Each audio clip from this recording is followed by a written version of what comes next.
नमस्कार। आजको सन्दर्भ कार्यक्रममा यहाँहरूलाई स्वागत छ। म चन्द्रबानिया।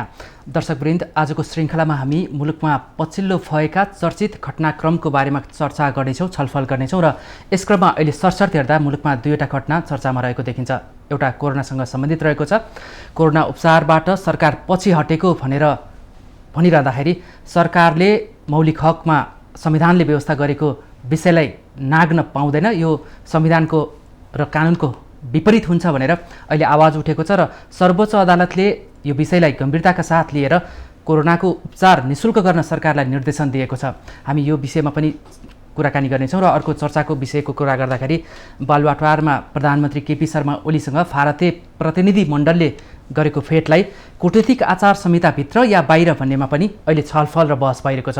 यो विषयमा पनि हामी आज थप प्रश्न पार्ने प्रयास गर्नेछौँ र यो विषयमा कुराकानी गर्नको लागि हामीसँग नेकपाका नेता एवं पूर्व कानुन मन्त्री शेरबहादुर तामाङ हुनुहुन्छ। यहाँलाई स्वागत छ। नमस्ते। मैले दुईवटा विषय भने, त्यो विषयमा जानुभन्दा अगाडि म आज विजयादशमीको पर्व पनि भएकोले यहाँलाई र यहाँ मार्फत सम्पूर्ण नेपाली जनतालाई शुभकामना दिन चाहन्छु। मेरो पनि सबै माउन्टेन टेलिभिजन परिवार, यहाँ लगायत सम्पूर्ण माउन्टेन परिवार र टेलिभिजन हेरिरहनुभएका सम्पूर्ण देश तथा विदेशमा रहनुभएका दिदीबहिनी दाजुभाइहरूमा विजयादशमीको अवसरमा सबैको सुख शान्ति समृद्धिसँग बित्न सकोस्, सबैलाई हार्दिक मङ्गलमय शुभकामना छ। हजुर, हामी मूल तोकेका विषयभन्दा अगाडि चाहिँ अलिकति दसैँसँगै कुराकानी गरौँ। कोरोना महामारीको बिच हामी यसपालिको दसैँ मनाइरहेका छौँ। भेटघाट कस्तो रह्यो यहाँको? अलिक कमै गऱ्यौँ। अब किनभने अलिकति हामीले दसैँलाई अलि शान्तपूर्वक नै मनाउँ भनेर धेरै कार्यक्रमहरू दसैँको कमसेकम हप्ता 10 दिन अगाडिदेखि अलिक कमै गऱ्यौँ र घर परिवारलाई पनि अलि टेन्सन हुने, बाहिर अब गइयो भेटघाट भयो, कुनै कार्यक्रममा भाग लिएर आए पछाडि थाहा छैन, सबैलाई छ, किनभने कोरोना धेरै फैलिसकेको अवस्था छ र अहिले हामी टेस्ट गरेको रिपोर्ट देखाएर आज यति सङ्क्रमित उति सङ्क्रमित भनिरहेछौँ। टेस्ट नगरेको समेतलाई सबै जाँच्ने हो भने त्यसभन्दा धेरै गुणा बढी चाहिँ कोरोना सङ्क्रमण भइसकेको अवस्था छ। त्यसो भएको कारणले अत्यन्त, किनभने यसलाई मान्छेले ख्यालमा लिए सुरुमा, र सुरुको लकडाउन वास्तवमा नै त्यो अनावश्यक बेला हामीले बढी टाइट गऱ्यौँ, तर जब अब अहिले चाहिँ कोरोना फैलिरहेको छ यस्तो बेला चाहिँ हामी एकदम पुरा छोडिदिएको अवस्था छ। त्यसो भएको कारणले हामीले यसलाई कन्ट्रोलभन्दा बाहिर जान सक्ने सम्भावनाहरू अगाडि बढ्दै गएको छ। यो दसैँमा अघि पछिको भन्दा भेटघाट कम रह्यो?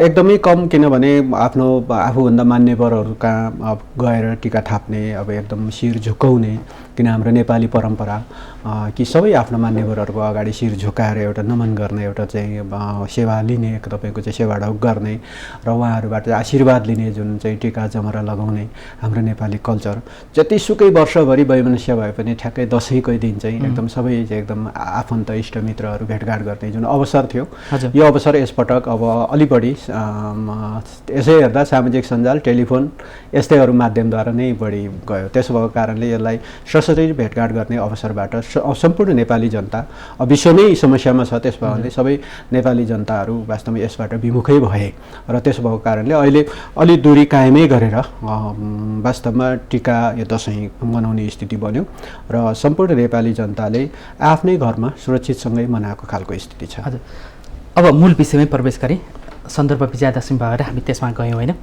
अब डरमा हामी दसैँ मनाइरहेका छौँ। अब कोरोनाले आम नागरिक तर्सिन्छन्, यसमा नेता मन्त्री प्रधानमन्त्री भन्ने कुरा भएन, सबै डराउनै पर्ने हुन्छ होइन।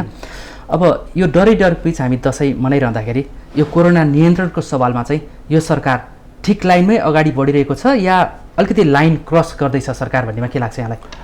अलिकति ट्र्याक चाहिँ जुन ट्र्याकमा हामी थियौँ विगतमा, यहाँबाट अलि ट्र्याक चाहिँ थोरै अलिकति चेन्ज हुन खोज्या जस्तो देखिन्छ।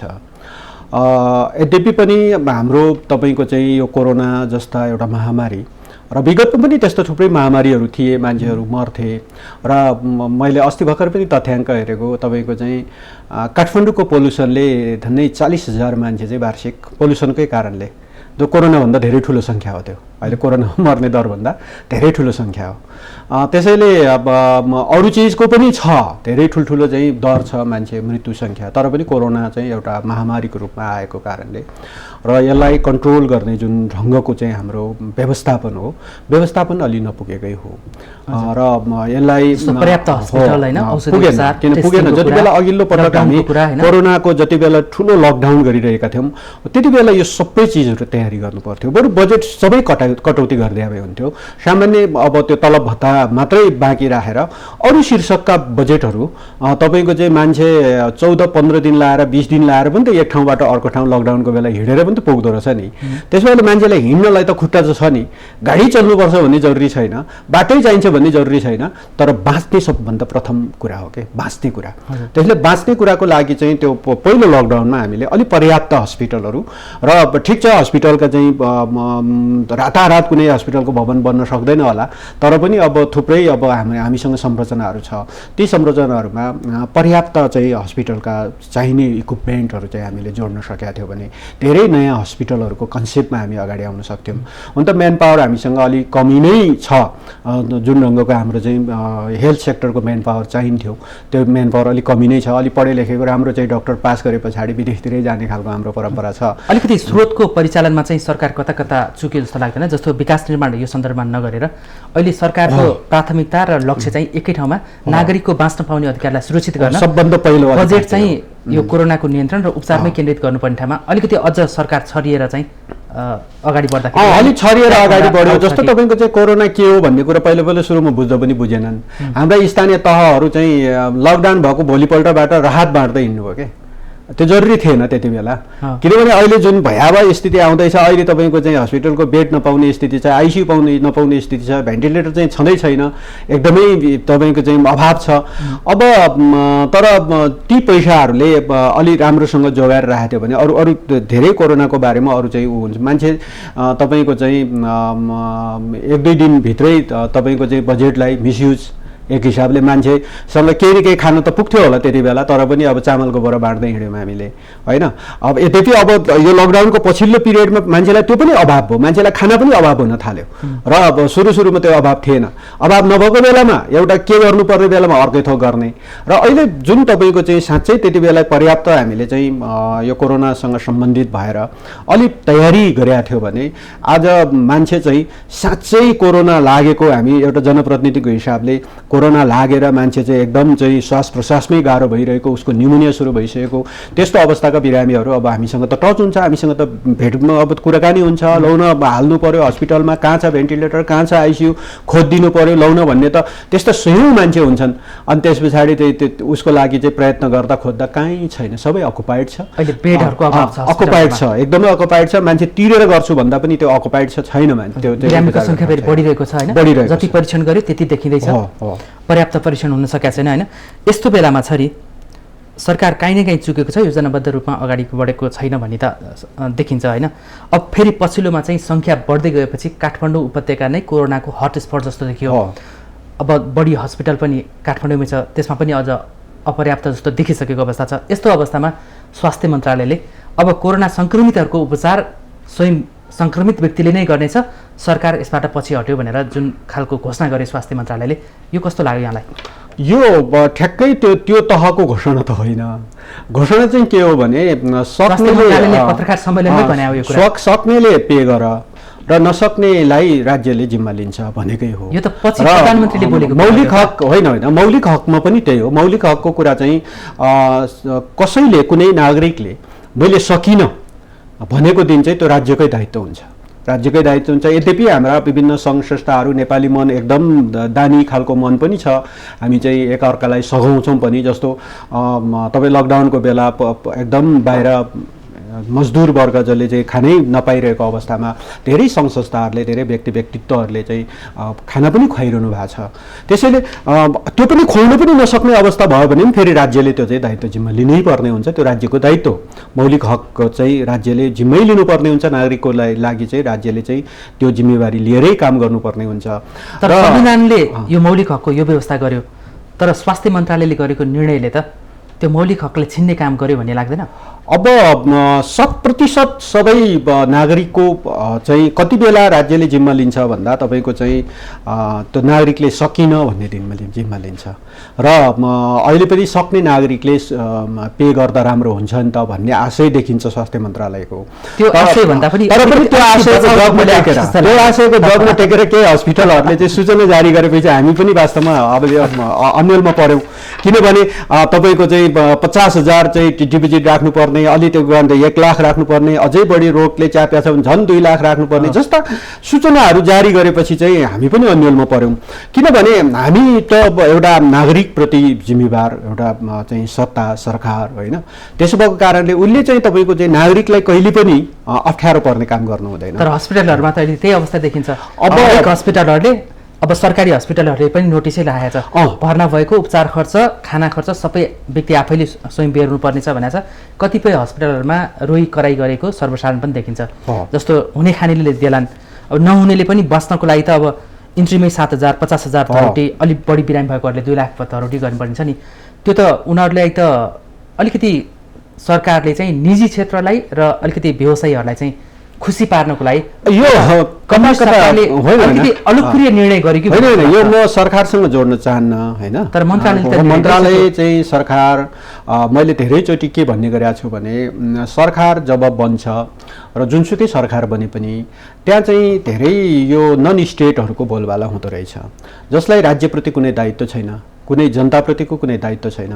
उसले चलखेल गर्छ र त्यो चलखेलको आधारमा मलाई लाग्छ तपाईँको चाहिँ यो कोरोना पनि आफैमा एउटा व्यवसाय हो र यो व्यवसायबाट कमाउनुपर्छ भन्ने तत्त्वहरू चाहिँ हाबी हुँदै गयो भने चाहिँ यस्तो खालको निर्णयहरू फेरि फेरि पनि आउन सक्छ। किनभने यो चाहिँ व्यवसाय हो र व्यवसाय यसबाट चाहिँ कमाउनुपर्छ भन्ने मनसाय राखेर तपाईँ दुईवटा चिज त यो त यो चिताउनै हुँदैन कि हामीले त दुईवटा चिज, खालि स्वास्थ्य र शिक्षा जस्तो चिज यो निजी क्षेत्र संलग्न हुने नै होइन, यो चाहिँ प्राली गठन गर्ने चिजै होइन के। यो चिज भनेको चाहिँ स्वास्थ्य र शिक्षा जस्तो चिज चाहिँ तपाईँको चाहिँ कुनै प्राली गठन गरेर कम्पनी गठन गरेर कुनै लगानीकर्ताले लगानी गरेर नाफा आर्जन गर्ने चिज हुँदै होइन।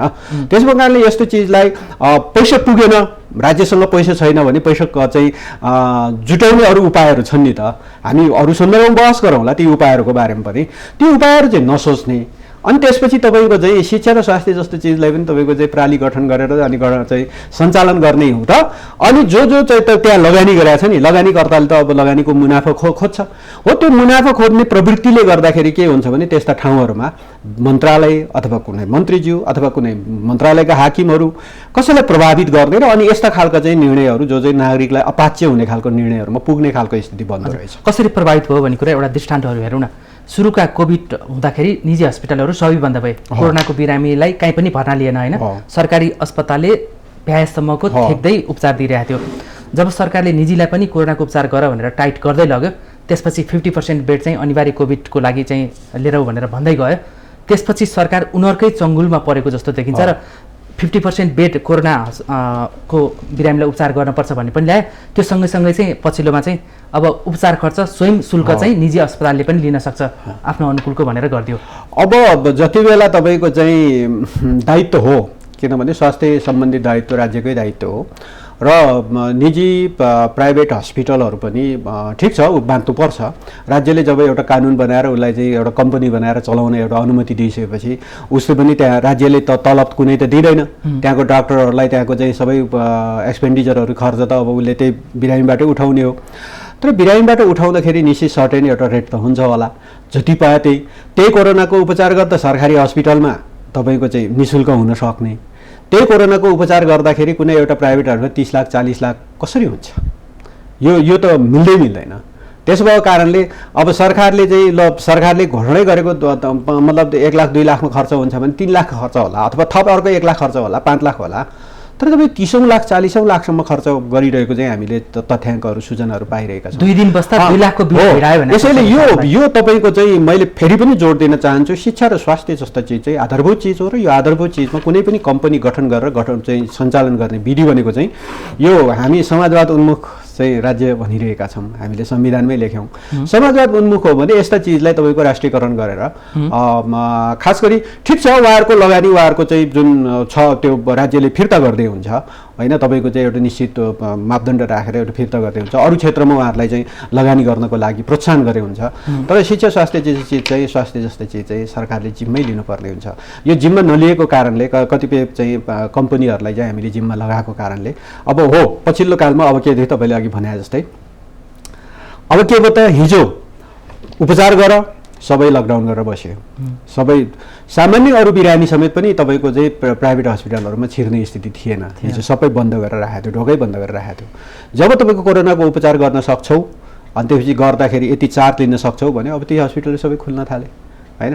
अब अलिअलि आउने भएपछि त खुल्ने स्थिति बन्द रहेछ। त्यसैले अब हो उहाँहरूको लगानी पनि नडुब्ने अनि राज्यलाई वास्तवमा सेवा पनि पुग्ने, आम नागरिकलाई पनि सर्वसुलभ ढङ्गले चाहिँ सेवा पुग्ने कुरामा हामीले अब ढिला भइसक्यो। अब गहन ढङ्गले छलफल जरुरी छ र यो छलफलमा उहाँहरूलाई समेत राखेर के निर्णय गर्दा राम्रो हुन्छ भन्ने कुराको चाहिँ छलफल अब जरुरी।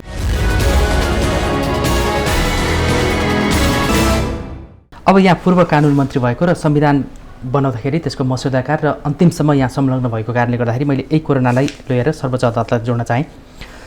जब सरकारले अलिकति जब नागरिकहरूमा चाहिँ यो सङ्क्रमण दर बढिरह्यो, एकदमै कोरोनाको महामारी फैलियो, टोल टोलमा घर घरमा परिवारमा जब बढ्दै गयो, यसले निकै चिन्तित गर्यो। त्यसपछि मौलिक हकलाई अलिकति सरकारलाई नै स्मरण गराउनु पर्ने जस्तो देख्यो। जसले संविधान बनायो उसैलाई चाहिँ अन्यले बुझाउनु पर्ने सम्झाउनु पर्ने जस्तो आयो। जस्तो सरकारले आफैले मौलिक हकलाई उपयोग गर्न सक्थ्यो, प्रयोग गर्न सक्थ्यो, नगरेको सम्बन्धमा सर्वोच्च अदालतमा मुद्दा पर्यो र सर्वोच्च अदालतले कोरोनाको सम्पूर्ण टेस्ट र उपचार निःशुल्क गर भनेर सरकारलाई पटक पटक आदेश दिइसकेको छ, परमादेश पटक पटक दिएको छैन। तैपनि सरकारको चाहिँ सर्वोच्च अदालतको परमादेशपछि पनि हामी औषधि उपचारबाट पछि हट्यौँ र अनुकूलता मिलाएर निजीले पनि शुल्क उठाउन सक्छ। कसैले चाहिँ बेडैबाट भए पनि म सक्दिनँ भन्यो भने मात्रै त्यस्तो अवस्थाका अशक्त र असहायहरूको लागि र प्रहरी अथवा चाहिँ फ्रन्ट लाइनमा खटिएका सुरक्षाकर्मी र यो स्वास्थ्य कर्मीहरूको मात्रै हामी निःशुल्क गर्न सक्छौँ, अरू चाहिँ आफै तिर्नुपर्छ भनेर सरकारले त्यो भन्दाखेरि यो कम्युनिस्ट सरकार मुलुकमा छ भन्ने जस्तो लाग्छ यहाँलाई? अब यो परिस्थिति कसरी आयो? होइन, यस्तो चाहिँ तथ्याङ्क हेर्दाखेरि म चाहिँ के देख्छु भने अब हामीसँग बजेटकै कमी हो। अर्थमन्त्रीज्यूले पेश गर्नुभएको बजेट चाहिँ 8.5 खरबको चाहिँ राजस्व अनुमान गर्नुभएको छ, 5 खरब 25 अरबको चाहिँ ऋण अनुमान गर्नुभएको छ। त्यही भएर 14 खरब चान्सुनको बजेट पेश गर्नुभयो। त्यो क्र्यास हुने बजेट हो क्या। जतिसुकै फुर्ती लगायो भने बजेटै आफैमा तपाईँको चाहिँ क्र्यास हुने खालको छ।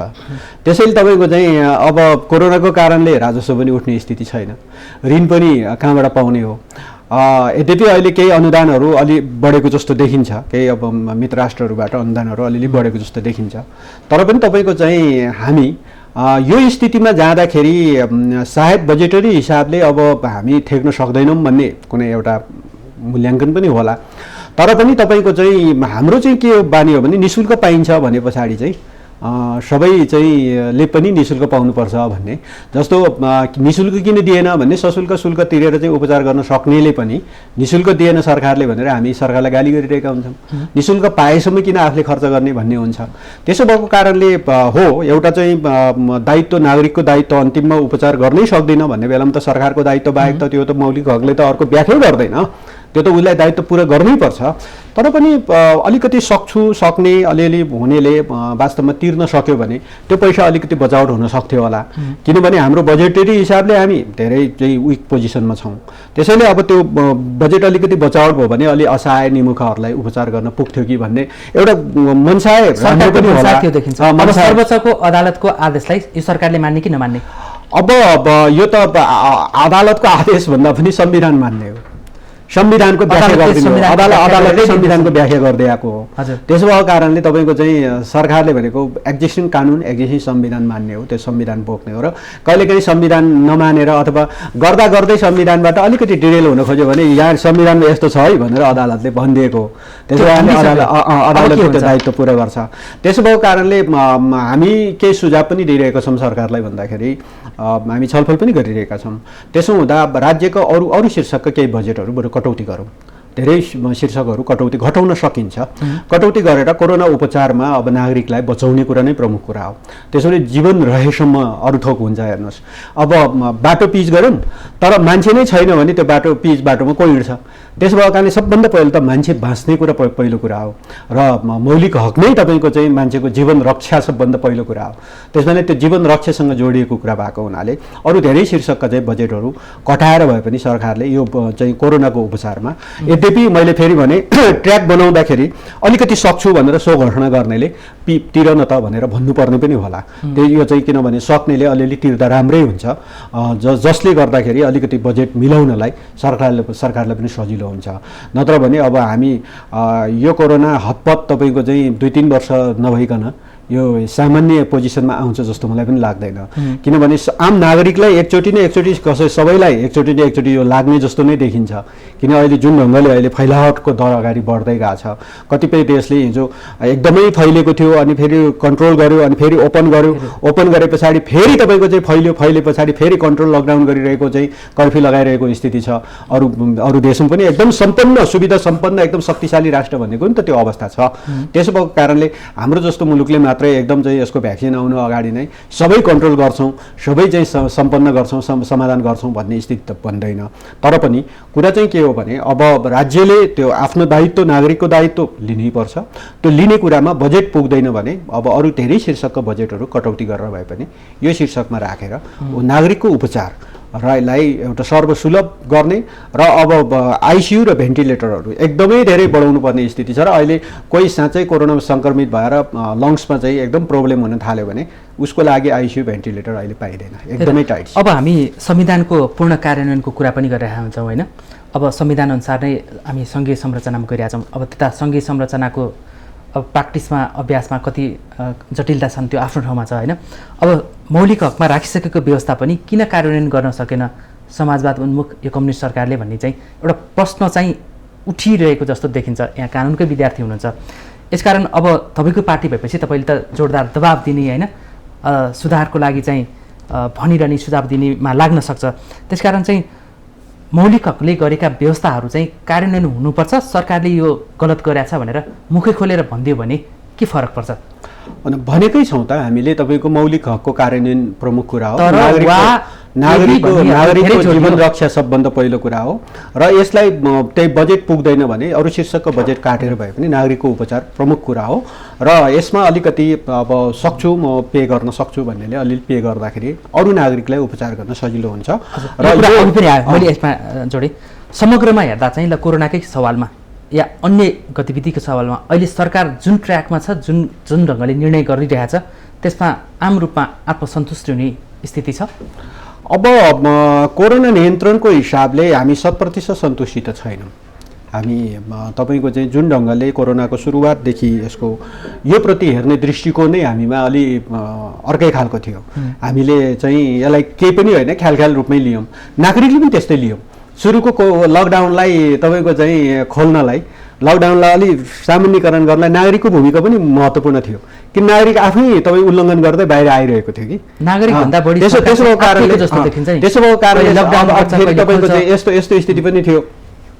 लकडाउनको बेला हामी करहरू उठाउन सकिरहेका थिएनौँ।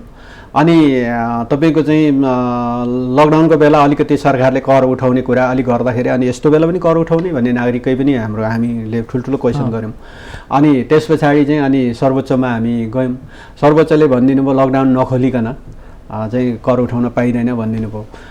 त्यस पछाडि त सर्वोच्चले त्यो आदेश आइसकेपछि त्यो आदेशको पालना गर्नु पर्यो।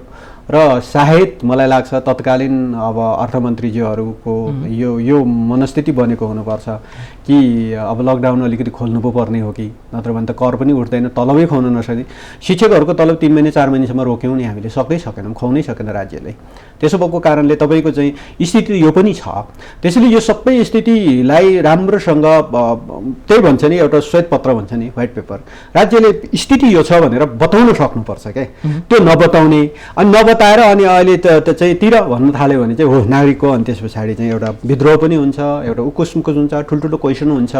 त्यसैले यस्तो स्थितिमा चाहिँ तपाईँको चाहिँ नागरिकलाई राज्यको दायित्व नागरिकले उपचार गर्ने दायित्वै हो, यो दायित्वभित्र यस्तो पनि गर्न सकिन्छ भनेर बरु त्यसलाई अर्कोलाई अप्सनमा राख्नुभन्दा उसले पहिला पे गर्ने कुरालाई मुख्य बनायो, अनि त्यसपछि पे नगर्ने कुरालाई चाहिँ गर्न नसक्ने कुरालाई चाहिँ अप्सनमा राख्यो। जसले सक्दैन भन्छ उसले चाहिँ आम नागरिकलाई हामी उपचारै गर्ने हो, अनि जसले सक्छु भन्छ उसले चाहिँ तिरन्त भन्ने खालको यसरी जानु पर्थ्यो हामी। त्यसो भएको कारणले यहाँ अलिअलि त्यही त ट्र्याकमा अलि केही तलमाथि भएको छ। कोरोनामा मैले अन्तिम प्रश्न राखेँ, त्यसपछि म नेपाल भारतको कुरा गर्छु। यो कोरोना सङ्क्रमितको उपचार गर्नबाट सरकार पछि हट्न मिल्छ या मिल्दैन? मिल्दैन, यो त तपाईँको चाहिँ पछि हट्ने कुरै छैन। हामी त त्यसैले त सल्लाह गरिरहेछौँ, भनिरहेछौँ यो सशुल्क हुनुपर्छ। राज्यको चाहिँ सबै अरू शीर्षकको बरु बजेट काट्दिनुहोस्, केही फरक पर्दैन। तपाईँको चाहिँ कोही मान्छे ल म तलब भत्ता बेगर पनि बाँच्न सक्छु भन्ने छ भने त्यो पनि घोषणा गर्न लाए हुन्छ, सो घोषणा गर्न लाए हुन्छ। त्यसो भएको कारणले तपाईँको चाहिँ राज्यले अरू सबै बजेटको व्यवस्था गरेर राज्यले यो कोरोना मात्रै होइन अरू धेरै उपचारको पनि त अहिले हामी राज्यले गरिरहेको पनि छ। केही न केही जनतालाई सहुलियत दिइरहेको छ क्यान्सर जस्ता रोगको उपचारमा। भलै तपाईँको चाहिँ लाखौँ रुपियाँ लाग्नेमा नहोला, तर सरकारले केही न केही सपोर्ट त गरिरहेको छ। महिलाहरूको चाहिँ केही उपचारहरूमा, तपाईँको चाहिँ किडनी जस्ता होइन, तपाईँको चाहिँ कलेजोको चाहिँ रोगहरूमा, यस्ता कतिपय रोगहरूमा चाहिँ हामीले चाहिँ उपचार राज्यले पनि गरिरहेको छ। त्यसैले कोरोनाको पनि अब उपचार गर्नलाई राज्यबाट यदि पैसा पुग्दैन, अहिले त्यो जुन शीर्षकमा बजेटमा राखेको छ यसले पुग्दैन भने बजेट चाहिँ अर्को शीर्षकको कटौँ, केही फरक पर्दैन। मैले भनिहालेँ कुनै एउटा चाहिँ योजना अहिले चाहिँ 2 वर्ष ढिला हुँदा 3 वर्ष ढिला हुँदा केही फरक पर्दैन। पहिलो कुरा मान्छे बाँचौँ, बाँच्ने कुरा प्रमुख कुरा हो र राज्य यसबाट पछि हट्दैन र हट्नु हुँदैन र हामी नै छौँ, किनभने राज्यलाई यसबाट पछि हट्ने कुरामा त हामी लाग्नै दिँदैनौँ र नागरिकको उपचार प्रथम कुरा हो र नागरिकको उपचार गर्ने कुरामा भलै केही न केही निर्णय चाहिँ आउँछ होला जस्तो लाग्छ। केही न केही अब शीर्षकका बजेटहरू कटौती भयो र हामी सायद यसो हुँदाखेरि पार्लियामेन्ट बसेर सायद बिचमा तपाईँको चाहिँ यस्तो बजेट सम्बन्धी एउटा निर्णय छुट्टै गर्नुपर्ने आवश्यकता पनि आउन सक्छ। त्यस्तो आएछ भने पनि हामी सबै पार्लियामेन्ट मेम्बरहरू रेडी नै हुन्छौँ बजेटमा चाहिँ एउटा मध्यकालीन जस्तो कुनै एउटा चाहिँ शीर्षकहरू लिएर आएर यो चाहिँ बजेटको अरू एउटा शीर्षकको कटाएर अर्को शीर्षकमा हाल्ने खालको कुराहरू पनि हुनसक्छ। हजुर, अब यो कोरोनाको उपचारमा सरकार पछि हट्न मिल्दैन भन्ने सवालको यो छलफलपछि हामी अर्को विषयमा प्रवेश गर्छौँ।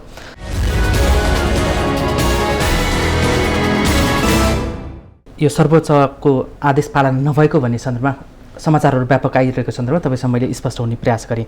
र अर्को चर्चाको विषय प्रधानमन्त्री केपी शर्मा ओलीज्यूसँग बालुवाटारमै गएर भारतीय रका प्रमुख जसलाई पछि भारतीय प्रधानमन्त्री नरेन्द्र मोदीको दूतको रूपमा परिभाषित गरेको छ, सरकारले त्यही भनेको छ। र भारतीय रका प्रमुखसँग होइन, भारतीय प्रतिनिधिमण्डलसँग प्रधानमन्त्रीको भेट भनेर भनिरहेको अवस्था छ होइन। यसबारेमा यहाँको खासै बाहिर त्यति अभिव्यक्ति आएको छैन, अन्य हामी धेरैसँग छलफल गरिसकेका अवस्था छ। यो कूटनीतिक मर्यादाभित्र भन्ने एका थरीको भनाइ छ, अर्को थरीले चाहिँ यो कूटनीतिक मर्यादालाई नागेर यो भेटघाट भइरहेछ भन्ने छ। यहाँ कानुनको विद्यार्थीको रूपमा या पूर्व मन्त्रीको रूपमा कसरी बुझ्नुहुन्छ यसलाई? अब यसको कुनै अब कानुन ठ्याक्कै यस्तो भेट्न हुने यस्तो भेट्न नहुने भन्ने त छैन, तर पनि एउटा राज्यको चाहिँ प्रोटोकल हुन्छ र त्यो प्रोटोकलभित्र कुनै विदेशी मतलब कूटनीतिक प्रमुखहरू अथवा विदेशी चाहिँ तपाईँको चाहिँ विभिन्न सरकारका चाहिँ प्रतिनिधिहरू अर्को देशमा जान्छन्, दूतको रूपमा जान्छन्, भेटघाट हुन्छ र त्यो जानु अगाडि सम्बन्धित देशले त्यसको सबै चादम्यता मिलाएकै हुन्छ। किनभने म चाहिँ उहाँ चाहिँ नेपालमा त्यतिकै रको प्रमुख भएको कारणले फुत्त आयो भन्ने म ठान्दिनँ, किनभने यहाँ चाहिँ नेपालभित्र एउटा सबै खालको चाहिँ चाँजो पाँजो मिलायो होला, किनभने उहाँको समकक्षी अथवा कसैले उहाँलाई निमन्त्रणा गरेको हुन्छ। त्यो निमन्त्रणा गरिसके पछाडि चाहिँ उहाँ त्यो निमन्त्रणालाई स्वीकार गरेर अनि त्यसपछि त्यो अनुसारको सबै तयारी गरेरै आएको हुन्छ र सम्भवतः यो सबै प्रोटोकल त पुरा गरेकै होला कि नेपाल जतिको देशले त्यति बिना प्रोटोकल चाहिँ कसैलाई फुत्ता चाहिँ आउनलाई अनुमति पक्कै दिँदैन होला। र उहाँ आइसके पछाडि भेट्ने कुरा त प्रधानमन्त्री भएकै ठाउँमा भेट्न जाने हो, उहाँ बसेको ठाउँमा प्रधानमन्त्री भेट्न जाने त पक्कै होइन होला। र हिजो कोही चाहिँ विदेशी चाहिँ कुन तहको मान्छे आउँदा सोल्टी होटल अथवा कुन होटलतिर चाहिँ को नेताहरू भेट्न गएर लाइन लाएर भन्ने जस्ता पनि त समाचार हामीले सुन्यौँ।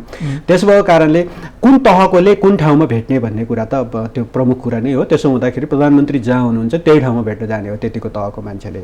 र यो भेटघाट मात्रै हो, यो कुनै वार्ता होइन, यो भेटघाट मात्रै हो। र यो सबै मर्यादा पुर्याएरै भेटेको होला भन्ने अनुमान गर्छौँ।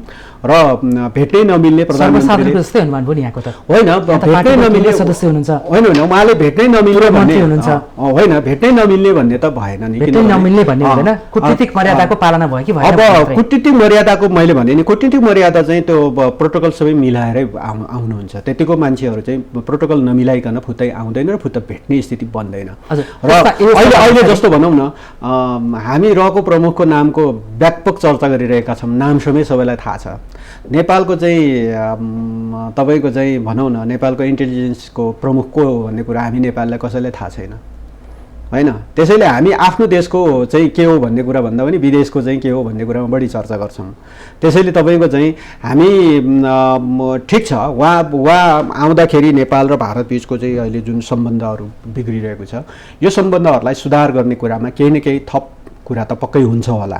किन यो भेटघाट चाहिँ अहिले सरकारको चाहिँ तर्फबाट परराष्ट्र मन्त्रीज्यूले नै भनिसक्नु भएको छ, यो चाहिँ तपाईँको चाहिँ दूतकै रूपमा हो भनेर चाहिँ बोलिसक्नु भएको छ। धेरै पछि बोल्नुभयो। त्यसो भएको कारणले होइन, अगाडि बोलोस् कि पछाडि बोलोस्, त्यतिको तहले बोले पछाडि त्यही मान्छौँ नि। तर एउटा सामान्यतया भनिन्छ नि, जासुस संस्थाको प्रमुख पनि जासुस नै हो, जासुससँग भेट्ने जासुसले नै हो, अनि पोलिटिकली लिडर्सले भेट्ने चाहिँ पोलिटिसियनहरूसँग नै हो भन्ने पनि छ नि। होइन, यस्तो हुन्छ तपाईँको चाहिँ भेट्ने भने चाहिँ जस्तो त्यसो भए प्रधानमन्त्रीलाई के त नेपाली नागरिकले सामान्य नागरिकले नभेट्ने, हामी मान्यज्यूले मात्रै भेट्ने हो र? हाम्रो नेपाली सामान्यले होइन, त्यसो भएको कारणले यो अन्य देशको जासुसका प्रमुखले भेट्नु एउटै हो। त्यसो हुँदाखेरि होइन, तपाईँको कोही पनि नागरिक चाहिँ कुनै जिम्मेवारी प्राप्त मान्छे आउँदाखेरि म भेट्न चाहन्छु भनेर त्यो कुनै न कुनै तहको एउटा चाहिँ सेटलमेन्ट, एउटा प्रोटोकल नबनाइकन त पक्कै भेटेन भन्ने एउटा उ गरौँ। त्यो किनभने त्यसलाई धेरै बहसको विषय भन्दा पनि त्यो मर्यादा मिलाएकै हुन्छ। त्यो बिना मर्यादा चाहिँ तपाईँको चाहिँ त्यसरी भेटघाट हुँदैन पनि। त्यो भेट सही थियो। र त्यो भेट भने चाहिँ सामान्य तपाईँको चाहिँ नेपाल भारत बिचको चाहिँ जुन सम्बन्ध चाहिँ सायद उहाँको समकक्षीको बिचमा कुनै वार्ता पनि भयो होला, उहाँहरूको समकक्षीको बिचमा जसले उहाँलाई निमन्त्रणा गरेको हो उहाँहरूको बिचमा चाहिँ छलफल पनि भयो होला, कुन तहको भारत नेपाल बिचको सम्बन्धको बारेमा छलफल पनि भयो होला। त्यो सम्बन्धलाई अझै कसरी चाहिँ प्रगाढ बनाउन सकिन्छ, चिसिरहेको सम्बन्ध अलि न्यानो कसरी बनाउन सकिन्छ, नेपालको चाहिँ सिमानाको इस्युलाई कसरी दीर्घकालीन रूपमा चाहिँ समाधान गर्न सकिन्छ। हामीले यो इस्युलाई चाहिँ सधैँभरि राखिराखेर यो चाहिँ सधैँभरि प्लेकार्ड बोक्ने विषय त बनाउनु हुँदैन। किनभने हाम्रा चाहिँ तपाईँको चाहिँ हाम्रो सिमाना यो हो भन्ने कुरा त हामीले चाहिँ सधैँभरि समाधान अन्तिमसम्म तपाईँको चाहिँ दीर्घकालसम्मको लागि चाहिँ समाधान गर्नु जरुरी छ। नेपाल त जतिसक्दो चाँडो यो विवादलाई हल गर्न चाहन्छ। सीमा विवाद भन्दा पनि नेपालको सीमा अतिक्रमण भएको सवाललाई हामी त्यसलाई टुङ्गोमा पुर्याउन चाहन्छौँ होइन। तर त्यसकै लागि सन्देशकै रूपमा दूतको रूपमा सन्देश पठाउनलाई दूतको रूपमा जो पात्र चयन गर्यो भारतले, त्यो पात्र चाहिँ सही थियो कि गलत भन्नेमा चाहिँ यहाँलाई के लाग्छ? अब त्यो सम्बन्धित देशले बुझ्ने विषय हो। किनभने नेपाल राष्ट्रको चाहिँ जिम्मेवार एउटा परराष्ट्र मन्त्रीज्यूले दूतकै रूपमा स्वीकार गरिसक्नु भएपछि त्यो दूतकै रूपमा हो भन्ने कुरा हामीले बुझौँ र सम्बन्धित देशले पात्र पठाउन सक्छ। तपाईँको चाहिँ हामी नेपालले पनि कुनै बेला तपाईँको चाहिँ पदमा नभएको मान्छेहरू पनि चाहिँ कुनै प्रशासनिक वा कुनै तपाईँ राजनीतिक पदमा नभएकै मान्छे पनि दूतको रूपमा गइरहेको स्थिति छ, विभिन्न देशमा पुग्छन् र यस्तो चलन चाहिँ छ। अब उहाँले चाहिँ अब छिमेकी राष्ट्रले उहाँलाई नै किन भन्दाखेरि सायद नेपाल सम्बन्धी बढी जानकार उहाँलाई होला, अथवा नेपाल सम्बन्धी बुझ्न सक्ने बढी क्षमता होला, नेपालको सिमाना सम्बन्धी इस्युलाई समाधान गर्न सक्ने कुनै टेक्निकल कुराहरू पनि थाहा होला, यस्तो पनि हुनसक्छ विषयहरू। टेक्निकल कुराको त के अर्थ रह्यो प्रधानमन्त्रीसँगको भेटघाटको क्रममा? होइन, प्रधानमन्त्रीको भेटघाट चाहिँ म जस्ट यसो चाहिँ प्रोटोकलको हिसाबले कट्सी मेन्टेन मात्रै म त्यो रूपमा बुझ्छु, त्यसलाई कुनै वार्ता वा छलफल कुनै त्यो रूपमा होइन। तर अन्य हिसाबले उहाँसँग अरू छलफलहरू अरू वार्ताहरू भए होलान् भन्ने बुझ्छु त्यो अरू पार्टमा। र प्रधानमन्त्रीसँगको भेट्ने कुरालाई चाहिँ त्यो चाहिँ कुनै डिसिजन गर्नको लागि, कुनै निर्णय गर्नको लागि, कुनै छलफल गर्नको लागि भेटघाट होइन। यो चाहिँ तपाईँको चाहिँ एउटा मर्यादा मिलाएर जस्ट ए कर्सी चाहिँ मात्रै हो। जस्तो हामी पनि हुन्छ कुनै बेला कुनै सम्मेलनहरूमा विदेशतिर पुगिरहेका हुन्छौँ, अनि त्यो पुगिरहँदाखेरि अनि त्यस पछाडि टाइम मिलाएर हामी पनि अब जान त एउटा सम्मेलनमा गइरहेका हुन्छौँ, एउटा कार्यक्रममा गइरहेका हुन्छौँ, अनि टाइम मिलाएर त्यो मुलुकको राष्ट्र प्रमुखसँग नि भेट्ने कार्यक्रमहरू मिलाएको हुन्छ, अनि हामी चाहिँ त्यो राष्ट्र प्रमुखसँग भेटेर आउँछौँ। र त्यसैले त्यस्तो कुरालाई त्यति धेरै चर्चाको विषय भन्दा पनि यसले नेपाल र भारत बिचको चाहिँ यो चिसिरहेको सम्बन्धलाई अलिकति सुधार गर्नलाई केही न केही थप टेवा पुग्छ होला भन्ने रूपमा हामीले बुझ्न सक्छौँ। यो भेटघाटलाई हामी औपचारिक भेटघाटकै रूपमा लिने हो या अनौपचारिक हो? अब औपचारिक रूपमै निम्त गरेको होला, किनभने अनौपचारिक रूपमा यसरी चाहिँ एउटा कुनै पद प्राप्त व्यक्ति अनौपचारिक रूपमा आउन मिल्दैन। कुन चाहिँ पद प्राप्त रहेको प्रमुख? किनभने उहाँ त कुन चाहिँ पद हो? उहाँ जुनसुकै पदको भए पनि भारतको एउटा जिम्मेवार एउटा कर्मचारीले त्यति ठुलो पदको रूपमा नेपालले हेर्नुपर्ने होइन। एउटा कुनै ठाउँमा बसेको मान्छेलाई होइन, एउटा सामान्य कर्मचारी, हाम्रो यो नेपालको कुनै सामान्य कर्मचारी भए पनि अर्को देशमा जानु छ, कतै जानु छ भने त त्यो देशको चाहिँ निम्तो स्वीकार गरेर उसले चाहिँ निम्तो पठाउनु पर्छ, निम्तो पठाएर त्यो निम्तो चाहिँ ग्रहण गरेरै जाने हुन्छ नि। ठिक छ, नेपालले एउटा आएको अतिथिलाई सम्मानका साथ प्रधानमन्त्री निवास ल्याएर भेटघाट गरायो होइन? यसमा त्यो पात्र चयन गरेर भारतले जसलाई दूतको रूपमा पठायो त्यो चाहिँ नेपाललाई अलिकति हेपेको, नेपालको पोलिटिसियनहरूलाई चाहिँ अलिकति डिमोरलाइज गर्न खोजेको भन्ने जस्तो त्यो बुझ्न सकिन्छ? यो त हाम्रो इतिहासमा त त्यो एकदमै ठुलो छ, यो रूपमा त हामी लिन सक्छौँ। किनभने विगतमा कुनै बेला नेपालको मन्त्रीमण्डलमा नै भारतको चाहिँ एउटा दूत बसेर मन्त्रीमण्डलको चाहिँ बैठक हुने गर्थ्यो। त्यो स्थितिबाट त आज धेरै सुधार आइसकेको छ र हरेक प्राइम मिनिस्टरहरू प्रधानमन्त्री हुनसक्छ र भारत पुगिहाल्नुपर्ने, आशीर्वाद थाप्न पुगिहाल्नुपर्ने खालको स्थितिबाट आज धेरै सुधार भएको छ। नेपालको उत्तरी सिमानाहरूमा चेकपोस्टहरू थिए, त्यो हटेको छ। नेपालको दक्षिणतिर पनि अब भनौँ न वीरगन्जमै त के अरे विराटनगरमै तपाईँको चाहिँ भारतको चाहिँ एउटा चाहिँ पोस्ट खडा थियो, त्यो हटेको स्थिति छ। अहिले पनि तपाईँको चाहिँ हामीले सम्भवतः वाणिज्य दूत कार्यालय चाहिँ हामीले यो वीरगन्जमा राखिरहेका छौँ होइन? त्यो सायद नहुँदा पनि हुन्थ्यो होला भन्ने लाग्छ। त्यसमै मैले जान खोजा चाहिँ जस्तो सामन्त कुमार गोयलको ठाउँमा रका प्रमुखको ठाउँमा बरु भाजपाकै कोही सांसद या नेतालाई पठाएको भए राम्रो हुन्थ्यो भन्ने पोलिटिकल मेसेज चाहिँ हामी उनी नै जो आए त्यो पात्र नै सही छ भनेर हामी किन ल्याप्से लगाइरहेका छौँ हरेक पक्ष? हो, यो त हो। त्यो एउटा तपाईँको चाहिँ कुनै सांसद अथवा कुनै तपाईँको चाहिँ मन्त्री स्तरको अथवा सांसद कोही आएको भए पनि अथवा उसको पार्टीको सेन्ट्रल कमिटीको कोही मेम्बरै आएको भने यसले पोलिटिकल मेसेज चाहिँ राम्रो जान्थ्यो कुनै एउटा उभन्दा पनि। हुन त हो, उहाँहरूको चाहिँ अहिले हिजो कुनै बेला तपाईँको चाहिँ नेपालमा दूतको रूपमा आउनु भएको र हिजो विदेश सचिव जस्तो मान्छेलाई एकैचोटि उहाँहरूले चाहिँ विदेश मन्त्रालय जस्तो पनि जिम्मा लगाएको स्थिति छ होइन? त्यसो भएको कारणले त्यहाँ चाहिँ त्यहाँको प्रशासन र त्यहाँको सत्ता अलिक जोडिएरै अगाडि बढेको देखिन्छ। र यद्यपि पोलिटिकल मेसेजको हिसाबले तपाईँले भन्नुभयो जस्तै कुनै एउटा पोलिटिकल पर्सनलाई पठाएको भए र अब यो चाहिँ यो दोहोरो नै हुन्छ। अब किनभने सायद नेपालको चाहिँ त्यो तहको नेपालको कुनै पुलिसको चिफ अथवा सेनाको कोही अथवा तपाईँको चाहिँ कुनै हाम्रो चाहिँ इन्टेलिजेन्सको चाहिँ प्रमुख जाँदाखेरि त्यहाँ त्यो रेस्पोन्स हुन्छ कि हुँदैन? अथवा तपाईँको हिजो विगतमा त नेपालको प्रधानमन्त्री चाहिँ अथवा त्यो तहको कुनै व्यक्तित्व जाँदा पनि उहाँको त्यहाँको चाहिँ समकक्षले रिसिभ गर्न आउँदैन, त राज्य मन्त्री कुनै राज्य मन्त्रीलाई स्टेट मिनिस्टरलाई मात्र चाहिँ रिसिभ गर्न पठाएको पनि हामीले इतिहास देखेका छौँ। तर उनीहरू आउँदाखेरि चाहिँ हामीले तामझामका साथै स्वागत गर्छौँ। हामी नेपाली कल्चरमा चाहिँ पाहुनालाई राम्रै स्वागत गर्छौँ हामी। तर उनीहरू अलि बढी चाहिँ तपाईँको चाहिँ हेपा प्रवृत्तिको अलि बढी चाहिँ डोमिनेन्ट क्यारेक्टर त छ, तर त्यो क्यारेक्टर लामो समयदेखिको हामीले पनि हामीलाई त्यो रूपमा चाहिँ ग्रहण गर्न सकेनौँ। हामीले हिजै तपाईँको यही कम्युनिस्ट पार्टी, अहिले नेपाल कम्युनिस्ट पार्टी नेकपा छ, कुनै बेला हामीले अर्ध सामन्ती भन्यौँ, यो मुलुकलाई अर्ध औपनिवेशिक पनि भन्यौँ। हामीलाई भारतले चाहिँ उपनिवेश गरिरहेको छ भनेर हामी नै स्वीकार गरेर बसिरहेका थियौँ। हामीले कम्युनिस्ट पार्टीका दस्तावेजहरूमा त्यो लेख्यौँ। तर अब 9औं महाधिवेशन आज यो हुँदै होइन, हामी स्वतन्त्र मुलुक हो, कसैको उपनिवेश होइन। हामीले किन चाहिँ शब्दमा लेखेर चाहिँ अनि त्यसपछि उपनिवेश स्वीकार गर्छौँ? हामी उपनिवेशित मुलुक त हुँदै होइनौँ। भलै कुनै ट्रेडमा कुनै तपाईँको चाहिँ व्यापारमा कुनै केमा उनीहरूको हस्तक्षेप होला, तर त्यो त उपनिवेश होइन। हामी त स्वतन्त्र मुलुक हो भनेर हामीले सुधार गऱ्यौँ नि 9औं महाधिवेशनमा। त्यस भएको कारणले अलि बढी तपाईँको चाहिँ हामी पनि नेपाली मानसिकता गएर ढोग्ने खालको मानसिकता होइन, अनि उनीहरू पनि अलि माथिबाट आशीर्वाद दिने खालको मानसिकता, त्यो मानसिकताले काम गरेको छ। यो तोडेर जानुपर्छ। अब अलिकति पञ्चायतकालीन व्यवस्था र बहुदल आइसकेपछि पनि राजाको नेतृत्वमा भएको शासन र अहिले नेताहरूको नेतृत्वमा भएको शासनमा तुलना गर्न थालिसके। पूर्व राजा भारत जाँदा भारतीय नेताहरू कतिपय खुट्टा ढोक्न छुन आएका जस्ता अति सम्मान गर्थे होइन। अहिले हाम्रा प्रधानमन्त्री भइसकेको कार्यकारी झन्डै 2 तिहाईको सरकारको प्रधानमन्त्रीलाई पनि एउटा रहको मान्छे लिएर आएर भेट्न दिनु, एउटा दूतको रूपमा पछि परिभाषित गर्नुले चाहिँ उसले कतै न कतै राजनीतिक नेतृत्वलाई चाहिँ अलिकति हेपेकै भनेर स्पष्ट बुझिने गरी भन्दा चाहिँ हेपिरहेकै छ, त्यो निरन्तरता छ भन्नेमा कम्युनिस्ट शासनले पनि त्यसलाई प्रतिकार गर्न या त्यसलाई ब्रेक गर्न सकेन, एउटा तह चाहिँ मेन्टेन गर्न सकेन पोर्टफोलियोलाई भन्ने पनि आलोचना हुन थाल्यो नि। अब तुलनात्मक आलोचना यस्तो भन्दाखेरि अब जसरी बुझ्दा पनि हुन्छ, उहाँ त्यतिको मान्छे आएर भेट्दाखेरि प्रधानमन्त्रीले भेटेको होइन, उहाँले प्रधानमन्त्रीलाई भेटेको हो। किनभने उहाँ गएर प्रधानमन्त्री जहाँ बस्नु भएको छ त्यहीँ गएर उहाँले भेट्या हो। प्रधानमन्त्रीले उहाँलाई गएर कतै गएर भेट्या भए चाहिँ यो प्रधानमन्त्रीले भेट्या भन्ने रूपमा लिन सकिन्छ। उहाँ बसेको कुनै होटल अथवा कतै गएर प्रधानमन्त्री गए भए चाहिँ प्रधानमन्त्री भेट्न गएको भन्ने अर्थमा लिन सकिन्छ।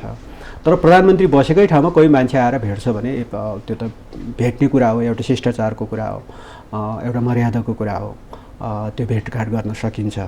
र भलै यद्यपि मैले अघि नै पनि भनिहालेँ, भारत र नेपाल बिचको सम्बन्ध भने चाहिँ अलिअलि अब ठुलो दाजु र अब ठुलो दाजुले अरूलाई गर्ने खालको व्यवहार, स्नेहपूर्वक गर्ने व्यवहार भन्दा पनि अलिकति हेपा प्रवृत्तिको व्यवहार त विगतदेखि हामीले भोगेकै हौँ।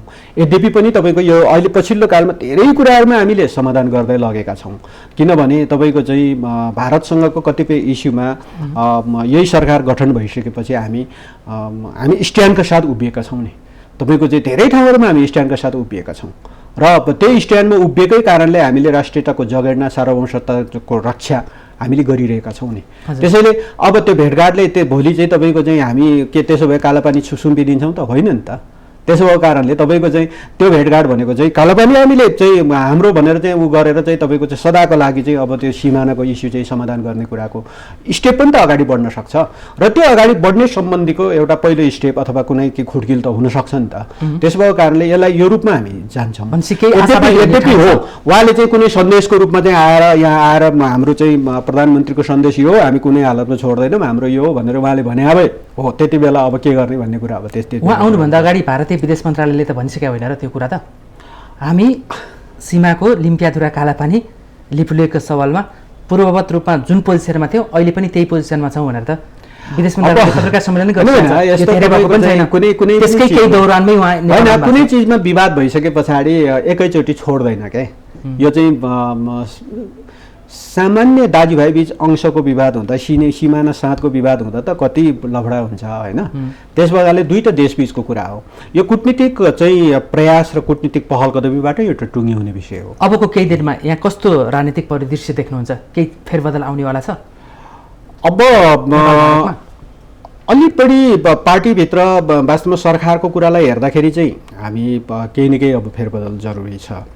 आन्तरिक सरकारको फेरबदल कि आन्तरिक सरकारको फेरबदल यो चाहिँ जरुरी छ, जरुरी अगाडि बढेको छ र पार्टीभित्रको आन्तरिक जीवनलाई अब चुस्त दुरुस्त बनाउने हो भने पार्टी नेतृत्वका साथीहरू अब यो तहको चाहिँ एकअर्कामा टच नगर्ने खालको जुन ढाँचामा अगाडि बढेको छ यो ढाँचालाई अन्त्य गर्नै पर्ने हुन्छ। गोयलको भ्रमणले त यो आशंकालाई थप बढाएको छ नि। अब यो आशंकालाई धेरै बढाउने भन्दा पनि यसलाई तपाईँको चाहिँ त्यो जस्ट उनको भ्रमण र भ्रमणलाई अलिक भारत र नेपाल बिचको सम्बन्धलाई सुधार गर्नको लागि एउटा कडीको रूपमा मात्रै व्याख्या गरेर उनले हाम्रो प्रधानमन्त्रीज्यूलाई भेटेको यति रूपमा मात्रै हामीले व्याख्या गरौँ। त्योभन्दा बढी व्याख्या नगरिकन जानेर पार्टीको आन्तरिक जीवनलाई अलि बढी एउटा चाहिँ चुस्त दुरुस्त बनाउने र सरकारका काम कारबाहीहरूलाई पनि अलि बढी जनमुखी अलि बढी काममा चाहिँ केन्द्रित भएर अगाडि बढ्ने खालको स्थिति गर्नको लागि केही न केही अब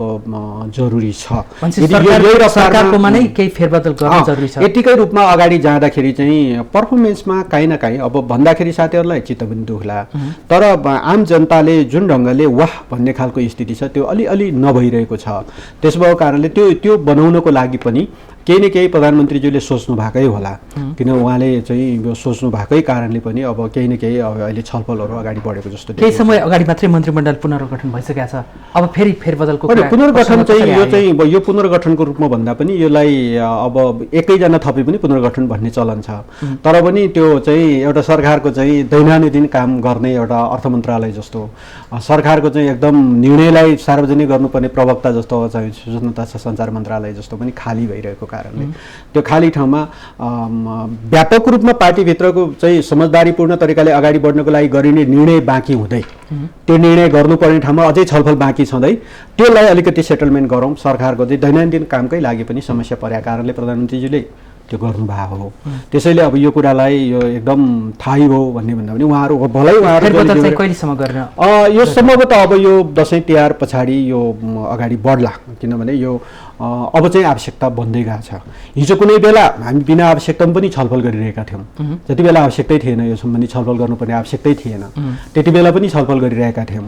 तर अब चाहिँ अलि आवश्यकता बन्दै गएको जस्तो देखिन्छ र यसले चाहिँ के हो भने फेरि पनि म चाहिँ के ठान्छु भने फेरबदल गर्नु छ भने लामो समय छलफलमा राख्नु हुँदैन, भन्छ छिट्टै फेरबदल हुनु गर्नु पर्यो भने छिट्टै गर्ने, नगर्ने हो भने किनभने कार्यकारी ठाउँमा बसेको मान्छेले उही दिन तपाईँको चाहिँ मिनेट ऊ निस्किनुको 1 मिनेट अगाडि पनि कुनै कार्यकारी निर्णय गर्नुपर्ने अवस्था हुन्छ नि। त्यस भएको कारणले त्यस्तो व्यक्तिहरूलाई चाहिँ त्यस्तो जिम्मेवारी लिएका मान्छेहरूलाई चाहिँ एकदम तिमी हट्दैछौ, तिमी हट्नेवाला छ भन्ने जस्तो कुराले काम गर्ने क्यापेसिटी बन्दैन।